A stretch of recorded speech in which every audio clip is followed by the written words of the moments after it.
Hey guys, it's Dylan again here, Rusty Wrench Auto. It's been a while since I've given you guys any kind of updates. It's been kind of a process. I've been waiting on parts. One main part that's been, I think it took me 4.5 months, which I'm not mad at the company. It is what it is. We move on, right?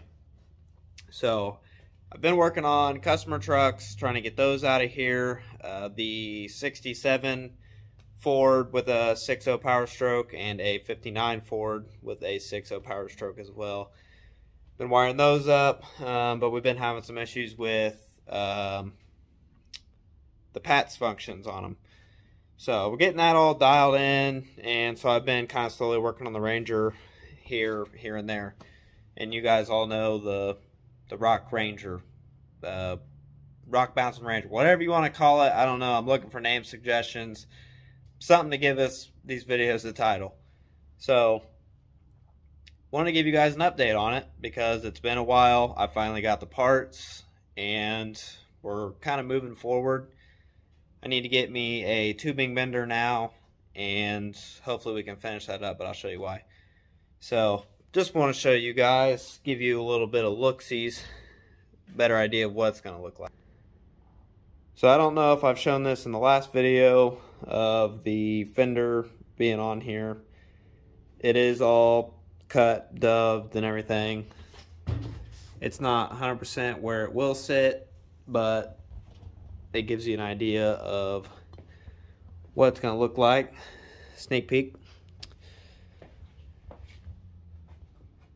So this is how it's sitting right now. Over there, another sneak peek is one of our bedsides is done. I can't set it on here yet because I need my cage and get that all finalized so that I can bolt that up here. But I'll kind of show you guys hopefully what that looks like. But anyways, so since I talked to you, seen you guys last, I don't remember exactly where we were, but we'll start with our little sneak peek here. So these, all the billet pieces here in the center, this is what I have been waiting on.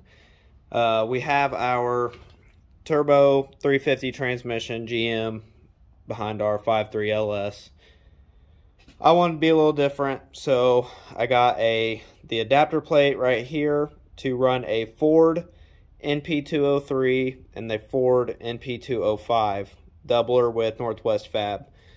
So far the products from both companies, this was Transfer Case Solutions for the adapter, and then like I said, Northwest Fab. The quality of both of these parts are amazing. Fitment is absolutely perfect. I cannot complain at all. Super excited about that.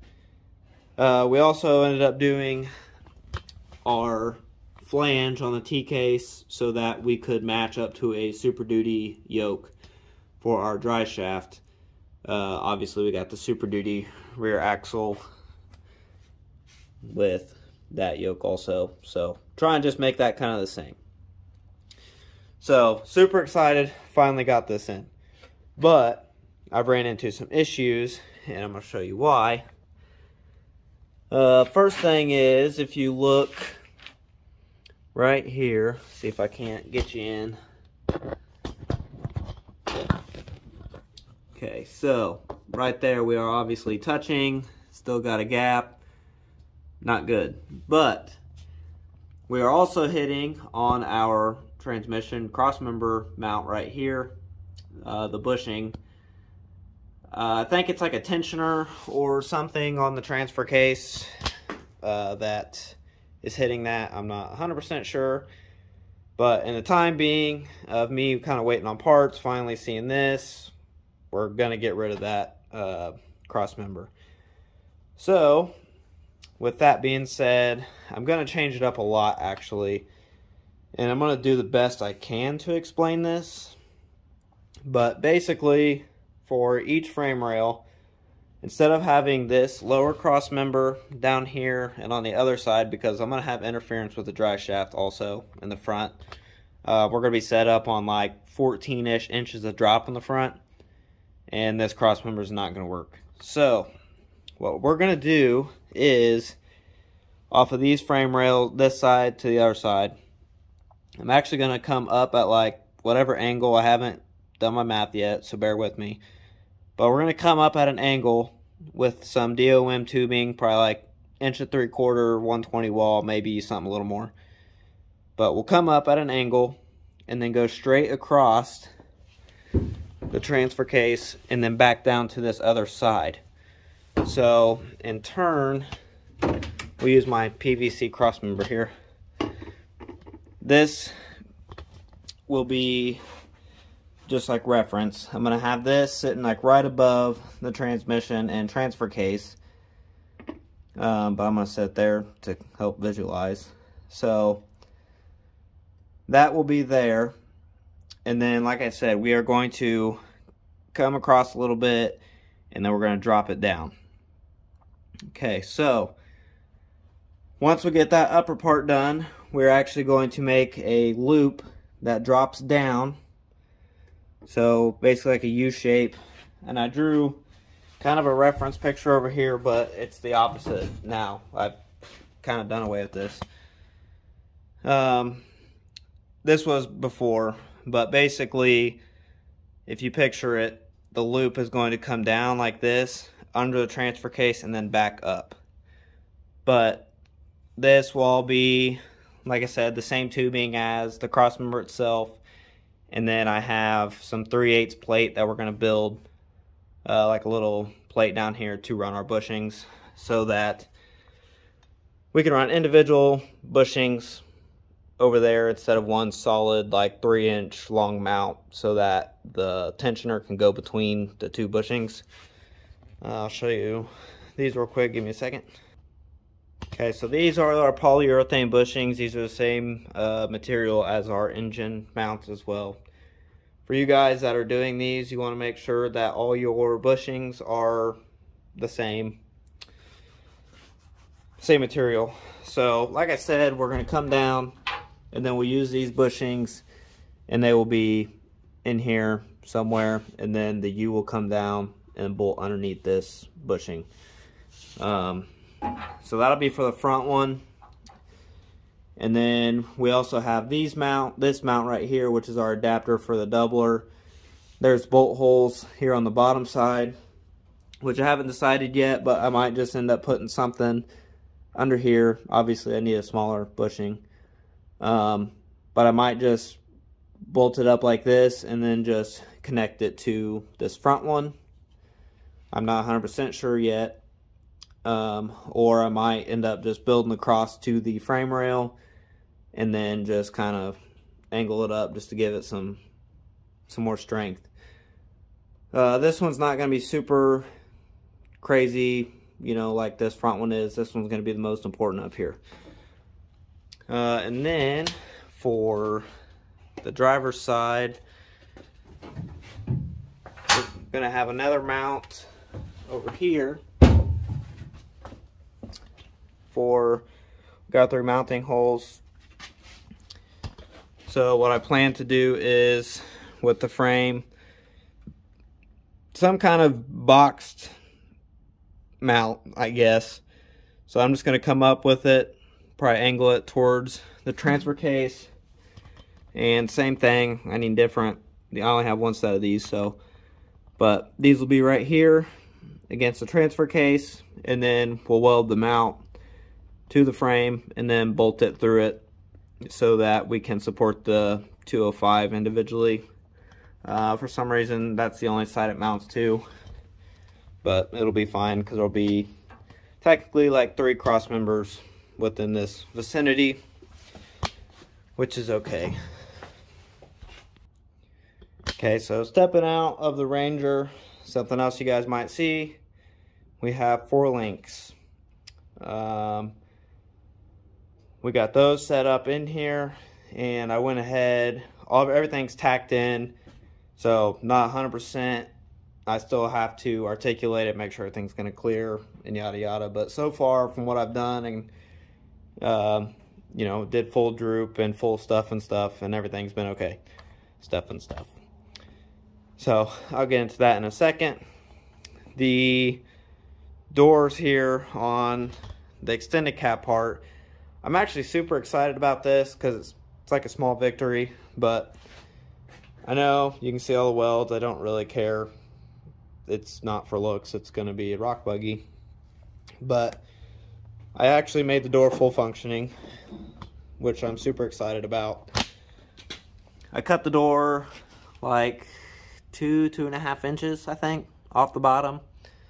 And then built this plate out of 3/16 and then bolted the latch to it. And then stuck my striker right here on the rocker, bolted it in, and then I just ran small welds right here down the side. Don't plan on removing them, but it is what it is. So, super excited about that. You guys can kind of see, it actually looks pretty good. So, I guess another thing is, you guys might not have seen, we did get our 2x6 rockers in. At least on this side. I need to move my Ranger over to the other side of the garage so I can get over there. I'm working in a small space. So, super excited about that, which I have a lot more structural stuff I have to do with the rockers, but I ran out of metal. Need to go get some more, but that's coming. So, stepping back here to the back. So, we got our Artec Industries truss in the rear, and we used all their mounts for the 4-link also. These uppers, I'll show you in a second, but we got the ones on the axle housings, and then same on the inside of the frame rails. So super excited about that. I haven't got this fully welded on here yet. I'm going to take it up to my work so I can use a bigger welder and get a little bit more heat into it. So, but everything is all centered, lined up, tacked together. It just needs, this part just needs blown apart and then rewelded. So, but you guys can kind of see my 4-link here. I'm going to show you a little bit, like angles, why I did what I did, and then kind of go from there. There's a lot of things online saying, you know, you need to have this, this, and this, and this to achieve, you know, this, this, and this, which is true. But on most 4-links you'll see where basically, like, if I can find a pin. Okay, so I'm going to show you guys on my chalkboard. So like I was saying, so, you know, you're going to have your frame rails, and you'll see a lot of people, there's your axle, great drawing, I know. But basically, like, they'll have their cross member up here, and they run their lower links pretty close to the center up here, and then their uppers will always cross. So mine is not like that on the rear. My front, I plan to, but the rear is not like that. So the rear on the Ranger is like this. So we got the uppers that go right here inside the frame rail. Sorry, I'm trying to draw in, talk to you guys. And then my outers, they're a little longer, but they come to the outside of the frame rail. Okay, so mine's like that.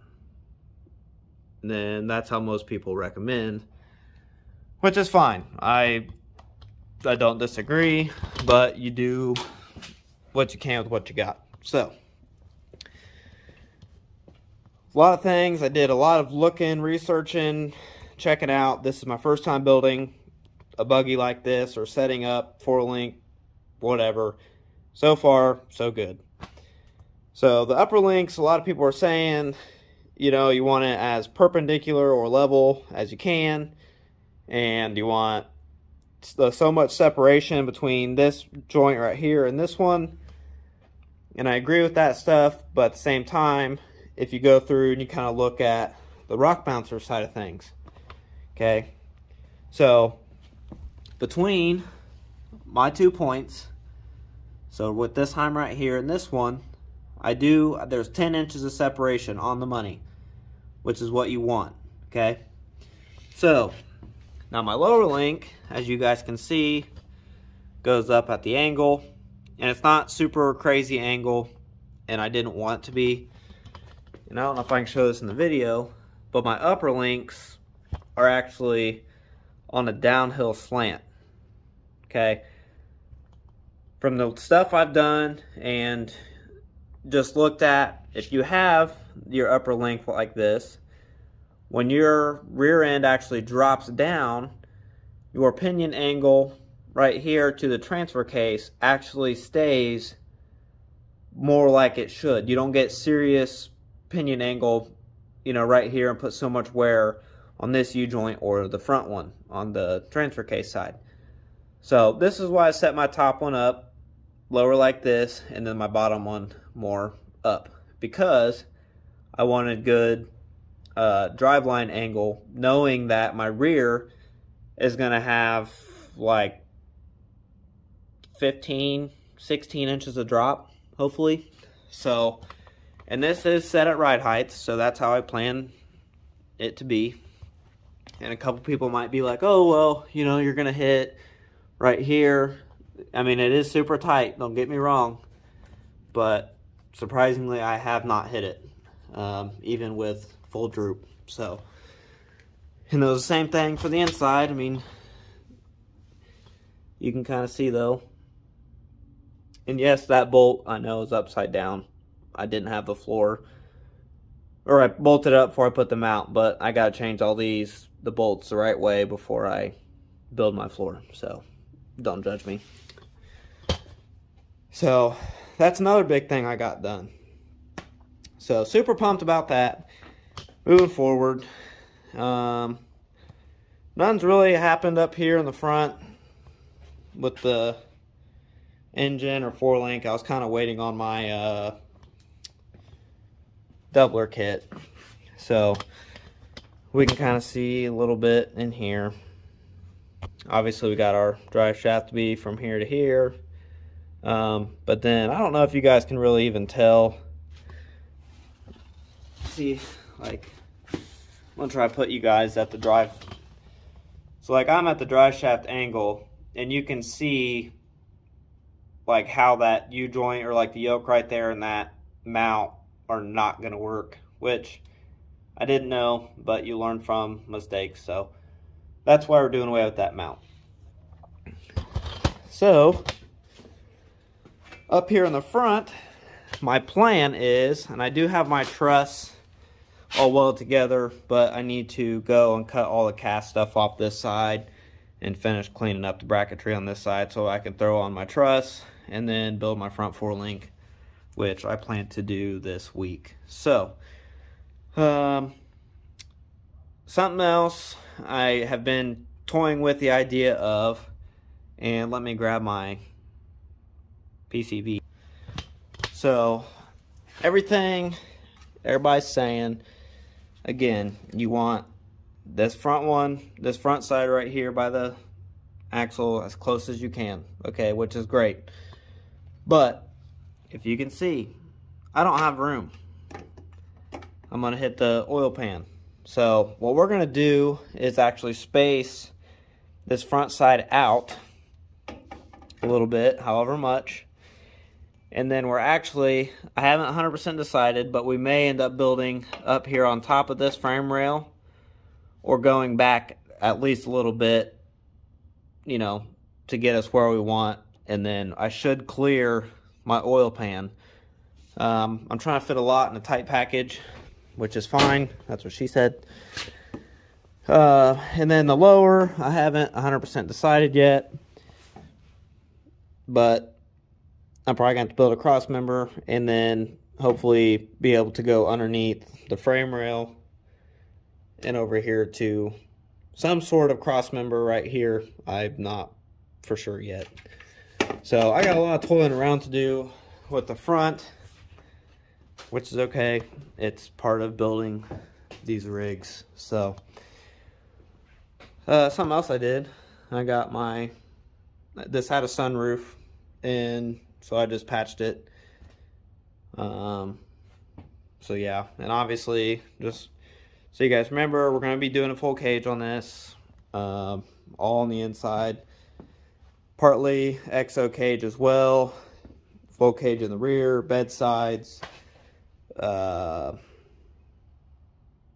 Yeah, so There's a lot of things still left to do, but I wanted to give you guys an update. It's been a while since I've even said or done anything with you guys. So, and real quick, I'll set these up here, and I'll put you guys on fast forward while I try to get this up here, and then you guys can see that.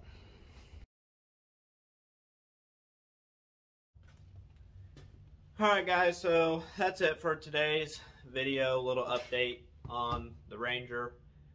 Hopefully I don't bore you guys too much. I'm going to try to get you guys more video of me actually working and progressing through this stuff. I'm new to this whole videotape and stuff, so still kind of trying to get used to it. Like I said though, if you guys can, drop some names down, what you think I should make this, or name the Ranger. I want it to be something to do with the Ranger. That way, you know, you guys come across the video and you're like, oh yeah, you know, I want to watch this video. Like a good example is Dirt Lifestyle. Love his channel. He's super informative, and so far, I like watching him. But his Suzuki Samurai video, I love it. I've been watching those, and hopefully I can take videos like that and show you guys one day. But yeah, so if you guys will see more of this, like I said, drop some names down there and give me a like, follow, subscribe. I hate asking for that, but the more you guys do it, the better videos and stuff we can take. And yeah, so we'll keep on posting videos for you guys, and hopefully in the next couple weeks we will be able to get you guys another video out. We're also, my dad, co-worker, and I are also going to be building some trikes here soon. So those will probably be on the channel here soon, and then at some point, once they start kind of getting out there, we are going to have a website, I think, and marketplace and stuff, so that you guys can buy these pre-built frames or full trikes from us, all prefabbed up, ready to go. So again, thanks guys for watching. I appreciate it, and hope you guys have a good day. Thank you.